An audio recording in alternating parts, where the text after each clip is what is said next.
অন্যদিকে বর্ষবরণের রাতেই কসবাতে সেখানেও পথ দুর্ঘটনার ঘটনা, গাড়ির সঙ্গে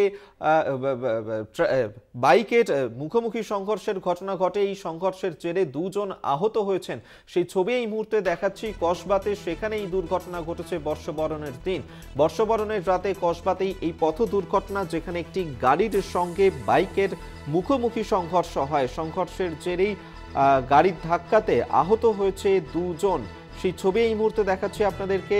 আহত তরুণীকে রুবি জেনারেল হাসপাতালে নিয়ে যাওয়া হয়েছে।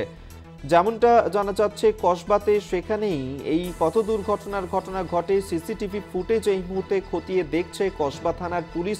কিভাবে এই দুর্ঘটনা ঘটলো তা খতিয়ে দেখা হচ্ছে। বর্ষবরণের রাতেই কসবায় এই পথ দুর্ঘটনা